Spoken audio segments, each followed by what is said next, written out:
ಉಭಯ ಶ್ರೀಗಳಿಗೂ ಸಾಷ್ಟಾಂಗ ಪ್ರಣಾಮಗಳನ್ನು ಸಲ್ಲಿಸ್ತಾ ನನ್ನ 20 ನಿಮಿಷಗಳಲ್ಲಿ ಈಗಾಗಲೇ 5 ನಿಮಿಷ ಮುಗಿದಿದೆ.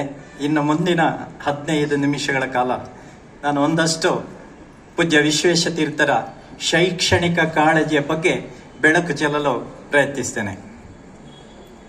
ಡಾಕ್ಟರ್ ರಾಧಾಕೃಷ್ಣನ್ ಅವರು ಹೇಳಿರುವಂತೆ ನಮ್ಮ ರಾಷ್ಟ್ರಕ್ಕೆ ನೀಡಬಹುದಾದಂಥ ದೊಡ್ಡ ಠೇವಣಿ ಏನಂತಂದರೆ ಅದು ಶಿಕ್ಷಣ. ಇದನ್ನು ಮಾಡಿ ತೋರಿಸಿದವರು ಪೂಜ್ಯ ವಿಶ್ವೇಶತೀರ್ಥ ಶ್ರೀಗಳು. ಇವರ ಮೊದಲ ಪರ್ಯಾಯ 1952. ಆ ಕಾಲಕ್ಕೆ ಅವರಲ್ಲಿ ಪ್ರಬುದ್ಧತೆ, ಪ್ರೌಢಿಮೆ ಉದಿಸಿತ್ತು. ನಮ್ಮ ದೇಶದಲ್ಲಿ ಅಕ್ಷರ ಕ್ರಾಂತಿಯನ್ನು ಮಾಡಬೇಕೆನ್ನುವಂತಹ ಚಿಂತನೆಯನ್ನು ಇಟ್ಟುಕೊಂಡು ಅಲ್ಲಲ್ಲಿ ವಿದ್ಯಾಸಂಸ್ಥೆಗಳನ್ನು ತೆರೀಲಿಕ್ಕೆ ಆರಂಭಿಸಿದರು. ರಾಮಕುಂಜದಲ್ಲಿ ಅವರು ಕಲಿತಂತಹ ಶಾಲೆ ಸಂಸ್ಕೃತ ಪಾಠಶಾಲೆ. ಆದರೆ ಆ ಸಂಸ್ಕೃತ ಪಾಠಶಾಲೆ ಎಲ್ಲ ವರ್ಗದ ಜನರಿಗೂ ಕೂಡ ಉಪಯೋಗ ಆಗುವುದಿಲ್ಲ ಎನ್ನುವುದನ್ನು ಅರಿತು ಅದನ್ನು ಪ್ರತ್ಯೇಕವಾಗಿಟ್ಟುಕೊಂಡು ಅದರ ಜೊತೆಗೆ ಕನ್ನಡ ಶಾಲೆಯನ್ನು, ಪ್ರಾಥಮಿಕ ಹಾಗೂ ಪ್ರೌಢಶಾಲೆಯನ್ನು ಅಲ್ಲಿ ಆರಂಭಿಸಿದರು.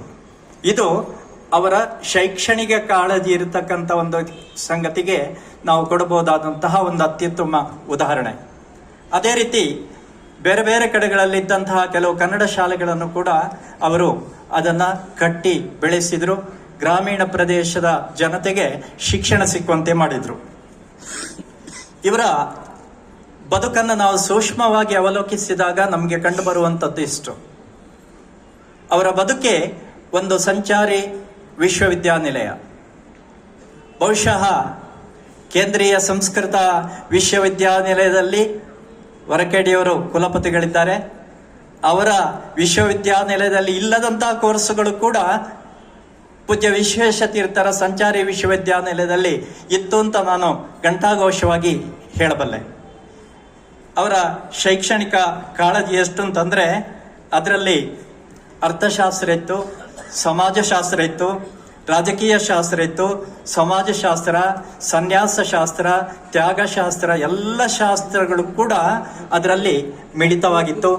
ಆ ಎಲ್ಲ ಶಾಸ್ತ್ರಗಳು ಇವತ್ತು ಯಾವುದೇ ವಿಶ್ವವಿದ್ಯಾನಿಲಯದಲ್ಲಿ ಸಿಗ್ಲಿಕ್ಕೆ ಸಾಧ್ಯ ಇಲ್ಲ. ಶ್ರೀಗಳು ಇವತ್ತಿನ ಕಾಲಮಾನಕ್ಕೆ ತಕ್ಕಂತೆ ಶೈಕ್ಷಣಿಕ ಕಾಳಜಿ ಹೇಗಿರಬೇಕಂದ್ರೆ ಇವತ್ತು ವಿದ್ಯಾಸಂಸ್ಥೆಗಳನ್ನು ಕಟ್ಟಿ ಅಲ್ಲಿ 100ಕ್ಕೆ 100 ಅಂಕ ಪಡೆಯುವಂತಹ ವಿದ್ಯಾರ್ಥಿಗಳನ್ನು ಸಿದ್ಧಗೊಳಿಸುವಂತಹ ಚಿಂತನೆ ಎಲ್ಲ ಕಡೆ ನಡೀತಾ ಇದೆ. ಅದರಲ್ಲೂ ಹಿಂದೆ ಬೀಳಲಿಲ್ಲ ಪೂಜ್ಯರು. ಅದು ಕೂಡ ಬೇಕು ಇವತ್ತಿನ ಕಾಲಮಾನಕ್ಕೆ ಅಂತ ಹೇಳಿಕೊಂಡು ಅಂತಹ ಲೌಕಿಕ ಶಿಕ್ಷಣವನ್ನು ಕೊಡುವಂತಹ ವಿದ್ಯಾಸಂಸ್ಥೆಗಳನ್ನು ಕೂಡ ಮತ್ತಷ್ಟು ಬೆಳೆಸಿದ್ರು. ಕಾಲಕ್ಕೆ ತಕ್ಕಂತೆ ಕನ್ನಡ ಶಾಲೆ ಉಪಯೋಗ ಆಗ್ತಾ ಇಲ್ಲ, ಆಂಗ್ಲ ಮಾಧ್ಯಮ ಶಾಲೆಗಳು ಬೇಕು ಅಂತ ಹೇಳಿ ಆಂಗ್ಲ ಮಾಧ್ಯಮ ಶಾಲೆಗಳನ್ನು ಕೂಡ ತೆರೆದ್ರು. ಸ್ಟೇಟ್ ಸಿಲೆಬಸ್ ಸಾಕಾಗುವುದಿಲ್ಲ, ಸೆಂಟ್ರಲ್ ಸಿಲೆಬಸ್ ಬೇಕು ಅಂತ ಹೇಳಿ ಅದನ್ನು ಕೂಡ ಅಲ್ಲಲ್ಲಿ ಸ್ಥಾಪಿಸುವ ಮೂಲಕ ನಮ್ಮ ಬೇರೆ ಬೇರೆ ಕಡೆಗಳಲ್ಲಿ ವಿದ್ಯಾಸಂಸ್ಥೆಗಳನ್ನು ಕಟ್ಟಿ ಬೆಳೆಸಿದ್ರು. ಇವರ ಶೈಕ್ಷಣಿಕ ಕಾಳಜಿಯನ್ನ ನಾವು ಒಂದಷ್ಟು ವಿಮರ್ಶೆ ಮಾಡಿದಾಗ ನಮಗೆ ಕಂಡು ಬರುವಂಥದ್ದು 3 ವಿಧದ ಒಂದು ಶಿಕ್ಷಣ. ಒಂದು ಲೌಕಿಕ ಶಿಕ್ಷಣ, ಇನ್ನೊಂದು ಆಧ್ಯಾತ್ಮಿಕ ಶಿಕ್ಷಣ, ಇನ್ನೊಂದು ಜೀವನ ಶಿಕ್ಷಣ. ಲೌಕಿಕ ಶಿಕ್ಷಣ ಎಲ್ಲ ಕಡೆಗಳಲ್ಲೂ ಇವತ್ತು ಸಾಕಷ್ಟು ಸಿಗ್ತಾ ಇದೆ, ಅದಕ್ಕೆ ಏನೂ ಕೊರತೆ ಇಲ್ಲ. 100ಕ್ಕೆ 100 ಅಂಕವನ್ನು ಗಳಿಸಿಕೊಡುವಂತಹ ಶಾಲೆಗಳು ಕೂಡ ಇವೆ. 100ಕ್ಕೆ 100 ಅಂಕಗಳನ್ನು ಪಡೆದ್ರೆ ದೆಹಲಿಯಲ್ಲಿ ಒಂದು ವಿಶ್ವವಿದ್ಯಾನಿಲಯ ಉಂಟಂತೆ, ಅಲ್ಲಿ ಸೀಟ್ ಕೂಡ ಸಿಗ್ತಾ ಇಲ್ಲ ಅಂತೆ. ಅಂತಹ ವಿದ್ಯಾಸಂಸ್ಥೆಗಳು ನಮ್ಮಲ್ಲಿ ಸಾಕಷ್ಟಿವೆ. ಅಂದ್ರೆ ಈ ಸ್ವಾತಂತ್ರ್ಯೋತ್ತರ ಭಾರತದಲ್ಲಿ ಶೈಕ್ಷಣಿಕ ಕಾಳಜಿಯನ್ನ ಕಂಡು ಎಲ್ಲ ಹಂತಗಳ ಶಿಕ್ಷಣ ಸಂಸ್ಥೆಗಳನ್ನ ಬೆಳೆಸಿದವರು ಪೂಜ್ಯ ವಿಶ್ವೇಶತೀರ್ಥ ಸ್ವಾಮೀಜಿಯವರು. ಮಾತ್ರ ಅಲ್ಲ, ಇವರು ಮಹತ್ವ ಮಹಾಮಂಡಲವನ್ನ ಸ್ಥಾಪಿಸುವ ಮೂಲಕ ಅದರ ಮೂಲಕ ಪೇಟೆ ಪಟ್ಟಣಗಳಲ್ಲಿ ವಿದ್ಯಾರ್ಥಿಗಳು ಬಂದು ಕಲಿಬೇಕು, ಅವರಿಗೆ ಕಲೀಲಿಕ್ಕೆ ಅವಕಾಶ ಆಗಬೇಕು ಅಂತ ಹೇಳಿಕೊಂಡು ಮಾಧ್ವ ಮಹಾಮಂಡಲದ ಮೂಲಕ ಮಾಧ್ವ ಹಾಸ್ಟೆಲ್ಗಳನ್ನು ಕೂಡ ಅಲ್ಲಲ್ಲಿ ಬೇರೆ ಬೇರೆ ಕಡೆಗಳಲ್ಲಿ ತೆರೆದ್ರು. ಆ ಮೂಲಕ ಹಳ್ಳಿಯ ಮಕ್ಕಳಿಗೆ ಪೇಟೆಯಲ್ಲಿ ಬಂದು ಕಲಿತು ಆ ಮೂಲಕ ಒಳ್ಳೊಳ್ಳೆಯ ಕೋರ್ಸುಗಳನ್ನು, ಇಂಜಿನಿಯರಿಂಗ್ ಇರ್ಬೋದು, ವೈದ್ಯಕೀಯ ಇರ್ಬೋದು, ಅದನ್ನು ಪಡೆದುಕೊಳ್ಳಿಕ್ಕೆ ಬೇಕಾದಂತಹ ಅವಕಾಶಗಳನ್ನು ಕೂಡ ರೂಪಿಸಿದಂತಹ ಲೌಕಿಕ ಶಿಕ್ಷಣಕ್ಕೆ ಕೊಟ್ಟಂತಹ ಒತ್ತು ಇಷ್ಟೊಂದು ಅಗಾಧವಾಗಿತ್ತು ಅಂತ ನಾನು ಈ ಸಂದರ್ಭದಲ್ಲಿ ಬೆಳಕು ಚೆಲ್ಲಲಿಕ್ಕೆ ಪ್ರಯತ್ನ ಮಾಡ್ತಾ ಇದ್ದೇನೆ. ಪೂಜ್ಯರು ಕೇವಲ ಮಠಕ್ಕೆ ಸೀಮಿತರಾದವರಲ್ಲ, ಸನ್ಯಾಸಾಶ್ರಮಕ್ಕೆ ಸೀಮಿತರಾದವರಲ್ಲ. ಇವರು ಸಮಗ್ರ ಹಿಂದೂ ಸಮಾಜದ ಪೀಠಾಧಿಪತಿಗಳಾಗಿ ಮೆರೆದರು ಅಂತ ಹೇಳಲಿಕ್ಕೆ ನಾವೆಲ್ಲರೂ ಕೂಡ ಹೆಮ್ಮೆಯಿಂದ ಸಂತೋಷ ಪಡ್ಬೋದು. ಯಾಕೆಂದ್ರೆ ಕೇವಲ ಒಂದು ಮಾಧ್ವ ಮತಕ್ಕೆ ಮಾತ್ರ ಅವರು ಪೀಠಾಧಿಪತಿಗಳಾದದ್ದಲ್ಲ. ವಿಶ್ವ ಹಿಂದೂ ಪರಿಷತ್ತಿನ ಮೂಲಕ ಎಲ್ಲ ಧರ್ಮಗಳಿಗೆ ಕೂಡ ಒಳ್ಳೆಯ ಶಿಕ್ಷಣವನ್ನು ಕೊಡುವಂತಹ ಯೋಜನೆಗಳನ್ನು ರೂಪಿಸಿದ್ರು. ಸಂಸ್ಕೃತಿಯನ್ನ ತಿಳಿಸಬಲ್ಲಂತಹ ಯೋಜನೆಗಳನ್ನು ಕೂಡ ಸಾಕಷ್ಟು ರೂಪಿಸಿದ್ದಾರೆ. ಅವರು ಆಗಾಗ ಒಂದು ಮಾತನ್ನ ಹೇಳ್ತಾ ಇದ್ರು, ರಾಜಕೀಯದಲ್ಲಿ ಧರ್ಮ ಇರಬೇಕು, ಧರ್ಮದಲ್ಲಿ ರಾಜಕೀಯ ಇರಬಾರದು ಅಂತ. ಇದು ಕೂಡ ಇವತ್ತಿನ ರಾಜಕಾರಣಿಗಳಿಗೆ ಅವರು ಕೊಟ್ಟಂತಹ ಒಂದು ಶೈಕ್ಷಣಿಕ ಕಾಳಜಿ ಅಂತ ನಾನು ಈ ಸಂದರ್ಭದಲ್ಲಿ ಹೇಳಲಿಕ್ಕೆ ತುಂಬಾ ಸಂತೋಷ ಪಡ್ತಾ ಇದ್ದೇನೆ. ನಲಂದ, ತಕ್ಷಶಿಲೆಯಂತಹ ಪೂರ್ಣಪ್ರಜ್ಞ ವಿದ್ಯಾಪೀಠವನ್ನು ಕಟ್ಟಿ ಬೆಳೆಸಿದ್ರು. ಸಾವಿರಾರು ವಿದ್ವಾಂಸರನ್ನ ಇಲ್ಲಿ ಸಿದ್ಧಗೊಳಿಸಿದ್ರು. ಇವತ್ತು ಇಲ್ಲಿ ಕಲಿತಿರ್ತಕ್ಕಂತಹ ವಿದ್ವಾಂಸರು ಪ್ರಪಂಚದ ಎಲ್ಲ ಕಡೆಗಳಲ್ಲಿ ಕೂಡ ಬೇರೆ ಬೇರೆ ಉದ್ಯೋಗದಲ್ಲಿರ್ಬೋದು, ಪೂಜಾ ಕಾರ್ಯಗಳಲ್ಲಿರ್ಬೋದು, ಅಥವಾ ಉಪನ್ಯಾಸಗಳಲ್ಲಿ ತೊಡಗಿಕೊಂಡಿರ್ಬೋದು. ಅವರು ನಮ್ಮ ಭಾರತೀಯ ಸಂಸ್ಕೃತಿಯನ್ನ ವಿಶ್ವದೆಲ್ಲೆಡೆ ಸಾರ್ತಾ ಇದ್ದಾರೆ. ಅಂತಹ ಒಂದು ಅಗಾಧ ಪಾಂಡಿತ್ಯ ಇರತಕ್ಕಂಥ ಒಂದು ಶಕ್ತಿ ಕೇಂದ್ರವನ್ನ ಇಲ್ಲಿ ಸ್ಥಾಪಿಸುವ ಮೂಲಕ ಆಧ್ಯಾತ್ಮ ಶಿಕ್ಷಣಕ್ಕೆ ಕೂಡ ವಿಶೇಷವಾದಂತಹ ಒತ್ತನ್ನು ಕೊಟ್ಟರು. ಅವರು ಒಂದು ಮಾತನ್ನ ಹೇಳ್ತಾ ಇದ್ರು, ಕೇವಲ ಲೌಕಿಕ ಶಿಕ್ಷಣವನ್ನ ಕಲ್ತರೆ ಅದು ಬುದ್ಧಿವಂತರ ಸೃಷ್ಟಿ ಆಗ್ತದೆ ಅಲ್ಲಿ ಅಂತ. ಕೇವಲ ಆಧ್ಯಾತ್ಮ ಶಿಕ್ಷಣವನ್ನ ಕಲ್ತರೆ ಅಲ್ಲಿ ಕೆಲವೊಮ್ಮೆ ಮಡಿಯೋ ಮೈಲಿಗೆಯೋ ಅಥವಾ ಇಷ್ಟೇ ಹುಟ್ಟಿಕೊಳ್ಳಿಕ್ಕೂ ಸಾಧ್ಯತೆ ಇದೆ ಅಂತ ಅರಿತುಕೊಂಡಿದ್ರು.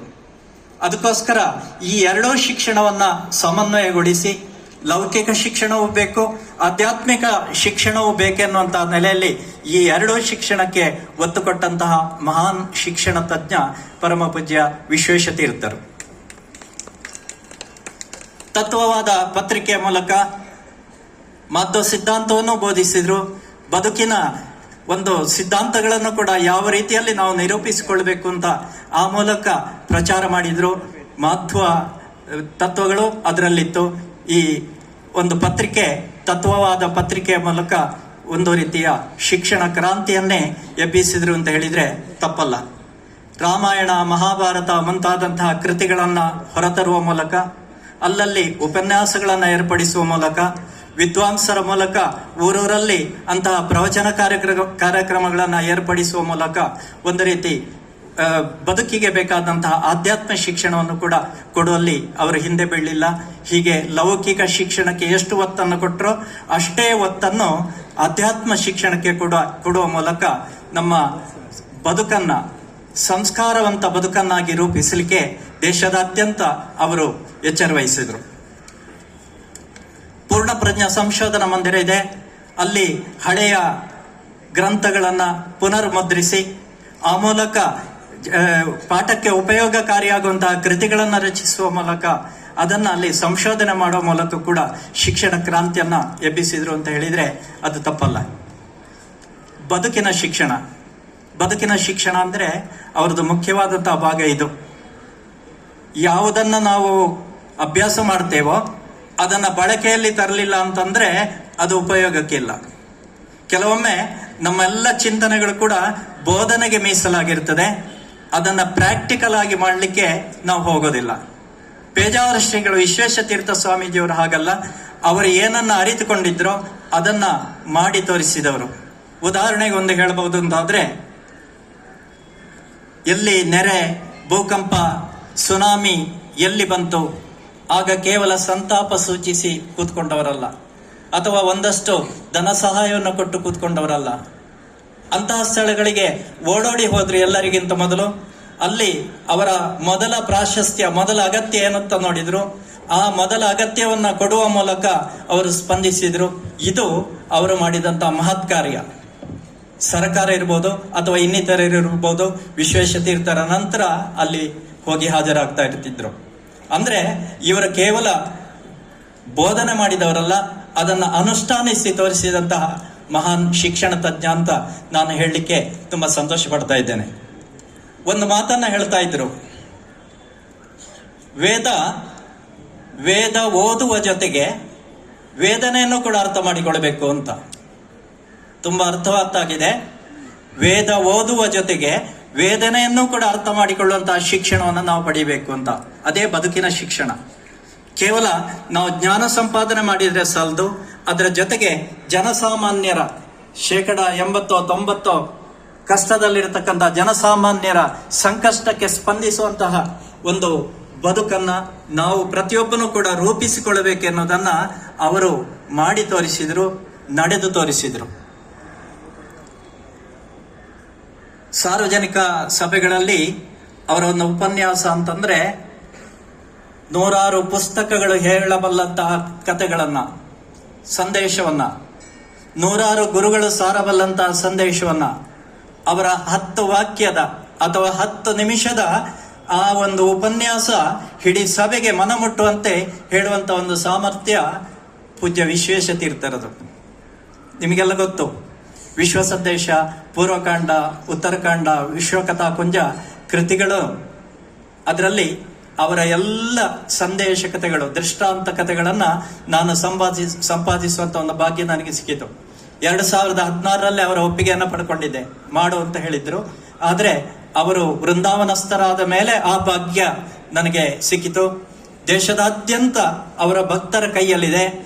ಆ ಪುಸ್ತಕವನ್ನ ತೆಗೆದುಕೊಂಡವರು ಎಷ್ಟು ಅಂತ ಹೇಳಿದ್ರೆ, ದೇವರ ಪೀಠದಲ್ಲಿಟ್ಟು ಆರತಿ ಮಾಡಿ ಕಣ್ಣೀರು ಹಾಕಿ ಆ ಫೋಟೋವನ್ನ ನನಗೆ ಕಳಿಸಿದ್ದಾರೆ. ಅಂದ್ರೆ ಅಷ್ಟು ಭಾವುಕರಾಗಿ ಆ ಕೃತಿಯನ್ನು ಅವರು ಸ್ವೀಕರಿಸಿದ್ದಾರೆ. ನನ್ನ ಮನೆಗೆ 6 ಸಲ ಬಂದಿದ್ದಾರೆ, 10 ಸಲ ಬಂದಿದ್ದಾರೆ ಅಂತ ಆಗಾಗ ಸ್ಮರಿಸಿಕೊಂಡು ದೇಶದೆಲ್ಲೆಡೆಯಿಂದ ನನ್ನಲ್ಲಿ ಇವತ್ತಿಗೂ ಕೂಡ ಮಾತಾಡ್ತಾ ಇದ್ದಾರೆ. ಅಂದ್ರೆ ಅಷ್ಟು ಮನಮುಟ್ಟುವಂತಹ ಅವರ ದೃಷ್ಟಾಂತ ಕಥೆಗಳು ಆ ಕೃತಿಗಳ ಮೂಲಕ ಅದನ್ನ ಸಂಕಲಿಸುವಂತಹ ಭಾಗ್ಯ ಕೂಡ ನನಗೆ ಬಂದಿತ್ತು. ಇದರಲ್ಲಿದ್ದಂತಹ ಒಂದು ಶೈಕ್ಷಣಿಕ ಸಂದೇಶ ಅತ್ಯಂತ ಅಮೂಲ್ಯವಾದದ್ದು. ಇನ್ನು ರಾಷ್ಟ್ರೀಯತೆಯ ಬಗ್ಗೆಯೋ ಬಂದಾಗ ಮೊದಲು ಧ್ವನಿ ಎತ್ತುವವರು ಯಾರು ಅಂತ ಕೇಳಿದ್ರೆ ಪೇಜಾವರ ಶ್ರೀಗಳು. ತುರ್ತು ಪರಿಸ್ಥಿತಿ ಬಂದಾಗ ಮೊದಲು ಪತ್ರ ಬರೆದವರು ವಿಶ್ವೇಶತೀರ್ಥ ಸ್ವಾಮೀಜಿಯವರು. ನೆರೆ ಬರ ಬಂದಾಗ ಮೊದಲು ಓಡಿ ಹೋಗುವವರು ಅವರು. ರಾಷ್ಟ್ರೀಯತೆ ಬಗ್ಗೆ ಹೀಗೆ ಇರಬೇಕು, ಹೀಗೆ ಆಗಬೇಕು ಅಂತ ಯಾವುದೇ ರಾಜಕಾರಣಿಗಳಿಗೆ ಕೂಡ ಕಿವಿ ಹಿಂಡುವಂತ ಕೆಲಸವನ್ನ ಮಾಡಿದವರು ವಿಶ್ವೇಶತೀರ್ಥರು. ಎಲ್ಲ ಪಕ್ಷದವರಿಗೂ ಕೂಡ ಇವರ ಮೇಲೆ ಅಭಿಮಾನ ಇತ್ತು. ಇವರ ಮಾತನ್ನ ಎಲ್ಲರೂ ಕೂಡ ಆಲಿಸ್ತಾ ಇದ್ದರು. ಇಂತಹ ಒಂದು ಮಹಾನ್ ಬದುಕಿನ ಶಿಕ್ಷಣವನ್ನ, ಜೀವನ ಶಿಕ್ಷಣವನ್ನ ಸಾರಿದವರು ಪೂಜ್ಯ ವಿಶ್ವೇಶತೀರ್ಥರು ಅಂತ ಹೇಳಲಿಕ್ಕೆ ತುಂಬಾ ಸಂತೋಷ ಪಡ್ತಾ ಇದ್ದೇನೆ. ಅದಕ್ಕಿಂತಲೂ ನಾವು ಮಿಗಿಲಾಗಿ ಯೋಚನೆ ಮಾಡಬೇಕಾದಂತ ಸಂಗತಿ, ನಮ್ಮ ಕರಾವಳಿ ಭಾಗದಲ್ಲಿ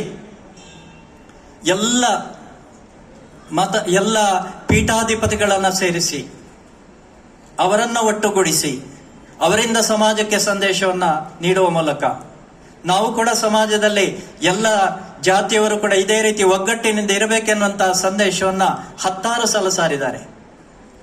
2006ರಲ್ಲಿ ಅವರ ಪೀಠಾರೋಹಣದ ಅಮೃತ ಮಹೋತ್ಸವ ರಾಮಕುಂಜದಲ್ಲಿ ನಡೆದಾಗಲೂ ಕೂಡ ಸಂತ ಸಮಾವೇಶ ಆಗಿದೆ. ಎಲ್ಲ ಪೀಠಾಧಿಪತಿಗಳು ಕೂಡ ಅಲ್ಲಿ ಹಾಜರಾಗಿದ್ರು. ಈ ಮೂಲಕ ಸಮಾಜಕ್ಕೆ ಒಂದು ಅದ್ಭುತವಾದಂತಹ ಬದುಕಿನ ಶಿಕ್ಷಣದ ಸಂದೇಶವನ್ನು ಕೊಟ್ಟವರು ಪೂಜ್ಯ ವಿಶ್ವೇಶತೀರ್ಥರು.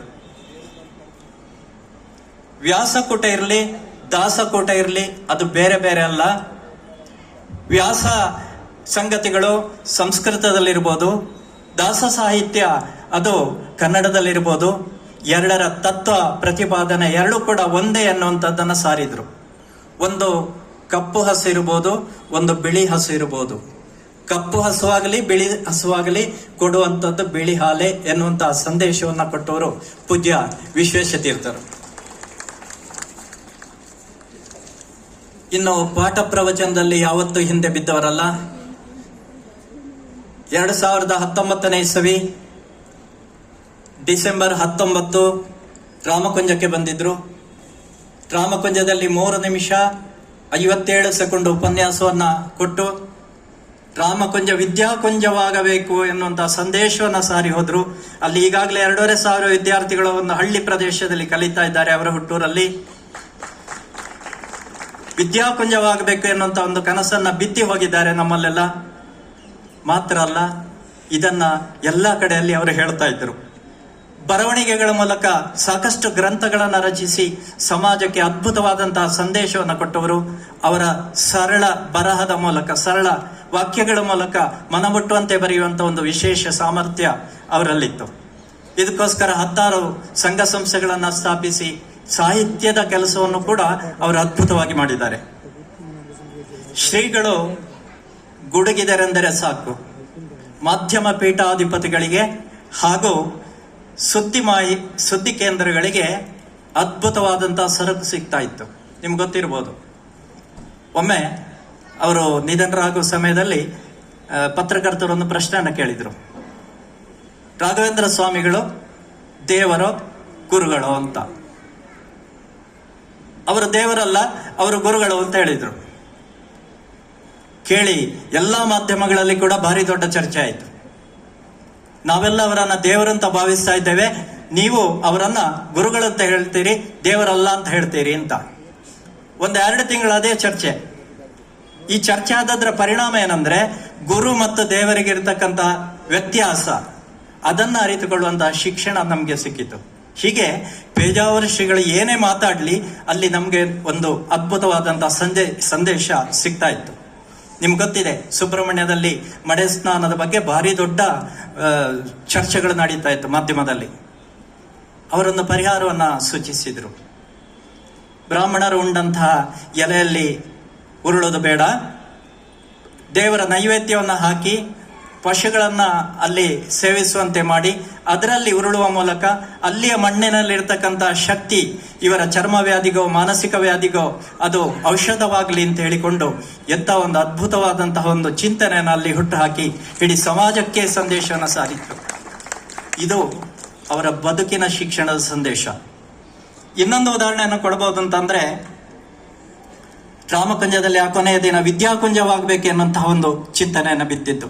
ಹೀಗೆ ಎಲ್ಲ ರೀತಿಯಲ್ಲಿ ಕೂಡ ಅದ್ಭುತವಾದಂತಹ ಸಂದೇಶವನ್ನು ಕೊಟ್ಟಿದ್ದಾರೆ. ಒಂದು ಎಲ್ಲರಲ್ಲಿ ಒಂದು ವಿನಂತಿ, ಬಹಳಷ್ಟು ವಿದ್ವಾಂಸರಿದ್ದೀರಾ, ಬಹಳಷ್ಟು ಸಮರ್ಥರಿದ್ದೀರಾ. ಪೂಜ್ಯ ವಿಶ್ವೇಶ ತೀರ್ಥರ ಬದುಕಿನ ಚಿತ್ರಣವನ್ನ ಒಂದು ಚಲನಚಿತ್ರದಲ್ಲಿ ಹೊರತರಬೇಕು ಅಂತ ಯಾರಾದ್ರೂ ಸಾಮರ್ಥ್ಯ ಇರುವವರು ಒಂದು ಪ್ರಯತ್ನಿಸಬೇಕು ಅಂತ ನನ್ನೊಂದು ಕಳಕಳಿಯ ವಿನಂತಿ. ನಾನೊಬ್ಬ ಹಳ್ಳಿ ಮೇಷ್ಟ್ರು, ನನ್ನಿಂದ ಸಾಧ್ಯ ಇರೋದು ಬರೀಲಿಕ್ಕೆ ಮಾತ್ರ. 6-7 ಪುಸ್ತಕವನ್ನು ಬರೆದೆ. ಚಲನಚಿತ್ರದ ಬಗ್ಗೆ ನನಗೇನು ಕೂಡ ಸಂಗತಿ ತಿಳಿದಿಲ್ಲ. ಒಂದು ಚಲನಚಿತ್ರದ ಮೂಲಕ ಬಂದಾಗ ಗುರು ರಾಘವೇಂದ್ರ ಸ್ವಾಮಿಗಳ ಚಲನಚಿತ್ರ ಯಾವ ರೀತಿ ಪ್ರಭಾವ ಈ ಸಮಾಜದಲ್ಲಿ ಬೀರುತ್ತೋ ಅದೇ ರೀತಿ ಸಾಕಷ್ಟು ಅಂಶಗಳಿವೆ. ನಾನು ಇವತ್ತು ಅವರ ಬಗ್ಗೆ ಬರೆದಂತಹ ಕೃತಿ ವಿಶ್ವೇಶ ತೀರ್ಥರು ಕಂಡವರ ಮನದಲ್ಲಿ ಅನ್ನುವಂತಹ ಕೃತಿಯಲ್ಲಿ ನಾನು ಅದು ಬುಲೆಟ್ ಪಾಯಿಂಟ್ಗಳನ್ನು ಮಾತ್ರ ಬರೆದಿದ್ದೇನೆ. ಸುಮಾರು 80 ಪುಟ ಇದೆ. ದೊಡ್ಡ ದೊಡ್ಡ ವಿದ್ವಾಂಸರೆಲ್ಲ ಹೇಳಿದಂತಹ ನುಡಿಗಳನ್ನು ಸಂಗ್ರಹಿಸಿ ಪ್ಯಾರಾದಲ್ಲಿ ನಾನು ಬರೆದಿದ್ದೇನೆ. ಅದನ್ನು ಬಹುಶಃ ನೀವೆಲ್ಲ ಓದಿದ್ರೆ ಅವರ ಸಮಗ್ರ ವ್ಯಕ್ತಿ ಚಿತ್ರಣ ಅದರಲ್ಲಿ ಅಡಗಿದೆ. ಇಲ್ಲಿ ಬುಕ್ ಸ್ಟಾಲ್ ಅಲ್ಲಿ ನಾನು ಅದನ್ನು ಕೊಡ್ತೇನೆ. ಇಷ್ಟಪಟ್ಟವರು ಅಲ್ಲಿಂದ ತಗೊಳ್ಳಿ ಅಂತ ನಾನು ವಿನಂತಿಸ್ತಾ, ನನಗೊಂದು ಅವಕಾಶ ಕೊಟ್ಟದ್ದಕ್ಕೆ ರಾಮಕುಂಜ ಅವರ ಹುಟ್ಟೂರಿಗೆ ಕೊಟ್ಟಂತಹ ಮಹಾ ಒಂದು ಗೌರವ ಅಂತ ತಿಳ್ಕೊಂಡು ನನ್ನ ಈ ಮಾತುಗಳನ್ನ, ವಿಶೇಷವಾಗಿ ಪೂಜ್ಯರಿಬ್ಬರು ಇದ್ದಾರೆ, ಬಹಳ ಭಯ ಆಗಿತ್ತು ನನಗೆ, ಆದರೆ ತಪ್ಪಿದ್ರೆ ಕ್ಷಮಿಸ್ಯಾರೆ ಅನ್ನುವಂಥ ಒಂದು ಧೈರ್ಯದಿಂದ ನಾನು ಮಾತನಾಡಿದ್ದೇನೆ. ಎಲ್ರಿಗೂ ಕೂಡ ನಮಸ್ಕಾರ.